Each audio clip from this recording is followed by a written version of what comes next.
What's going on, guys? Today we got a 2012 Ranger in here. This is a 500. Came in, the guy thought he was having some major engine trouble because it had a bad rattle to it. And I told him there were some other things we need to check out before we just go throwing a motor at it or anything. So we went to check out the clutch, and it's gonna need a clutch in it. So today I'm gonna show you what you gotta do to replace the clutch on one of these, along with checking one out to see if you got a clutch going bad. Now the first thing you're going to do, you guys probably don't have a lift or anything, and that's fine because this can be done from the ground, but you're going to want to raise your bed up, get it out of the way. And as you can see, our battery box is located right here. It is best to remove this to give you a lot more room, so we're going to remove this battery box.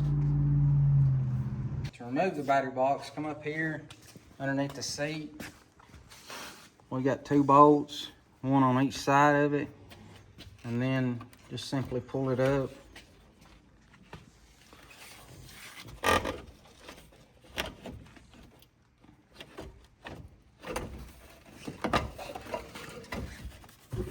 And set it over to the side. Now we got better access to get our belt cover off.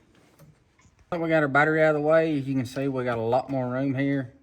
There will be 2 hose clamps right here that hold this rubber piece on to your belt box.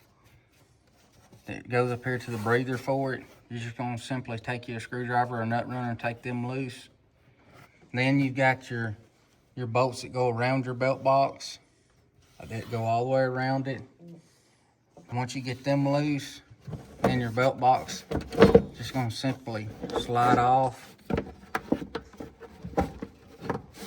And you just got to work with it to get it.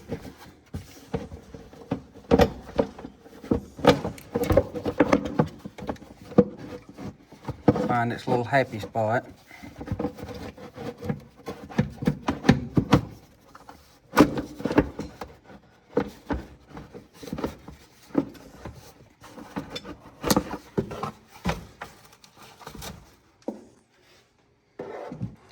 Now right off the bat, we can see that this weight right here is flipped out. Whenever you go around, the other ones are not. And you can already hear how noisy that is, so you can imagine what it sounds like with the engine running. This clutch here has a lot of slack in it. If you look over here on the sides, it has a lot of wear on the sides of it, as well as on the weights and stuff. So I mean, this clutch here is just, you know, it's done its job. That clutch right there, the weight on it is wore pretty bad. So it's just done its job, and it needs to be replaced. So now, to remove this clutch, what we're going to do is we're going to get our sockets and stuff, take this off, and get our clutch puller to remove this. Now, if you're working on a machine like this, down in the description below, we'll have listed the pullers and everything you'll need to do this specific machine, along with the clutch that's going to be used. This clutch that's used, that we're going to be using on this machine, the brand that it is the brand that I use on my own personal machine, that has withstand a lot of stuff, and as well as that I've used on other customer machines, and I've had no problem out of them whatsoever. I highly recommend them.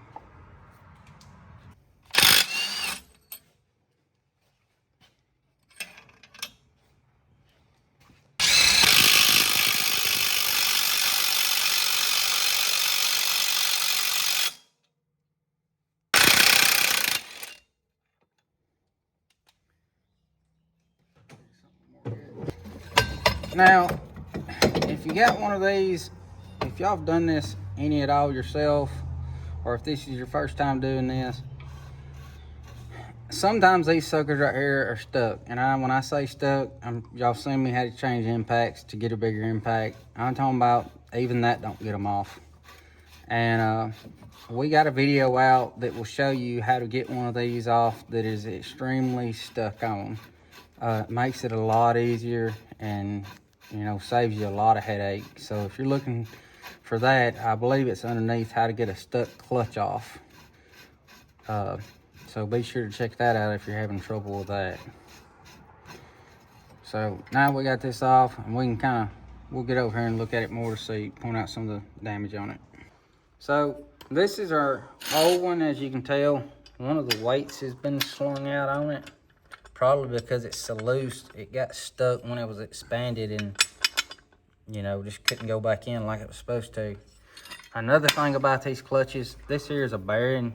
It is supposed to spin. Now, you can buy these bearings separate and take this clutch apart and everything and replace this. I don't, this one here is just too far gone to be doing all that. Right here we can see that if you look down in there, the little bushing that the weight sits on, it's half wore out. And that clutch is not supposed to, that's versus, so that's his motor noise that he thought he was getting. So these clutches right here, I've been running these for probably close to 7 years. I got pointed into these whenever a buddy's blew up on his. We put one of these on it, and he's been having it on there ever since. So highly recommended.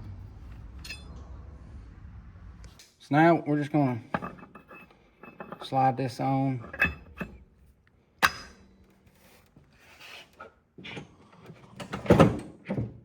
And again, you got your bolt, your little plastic spacer and everything. It goes back on it.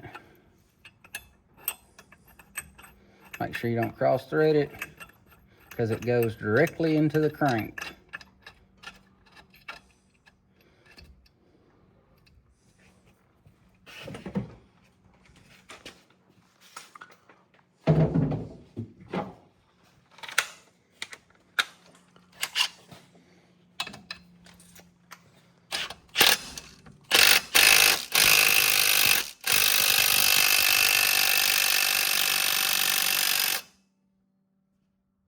Okay, now I know a lot of y'all seen me run that up with the impact, but my impacts are set for the lowest setting. So the foot-pound torque on this is 40 foot-pounds.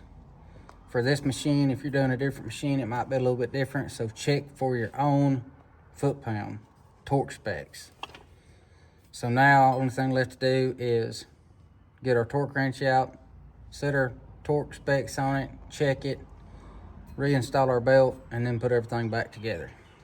So don't forget, everything for this will be listed down in the description below. If you find videos like this helpful, don't forget to like, share, and subscribe. And as always, we'll catch you guys in the next video.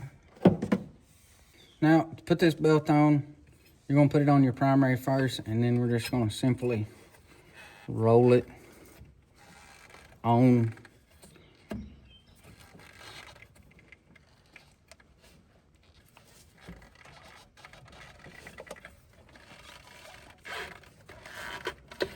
And just like that.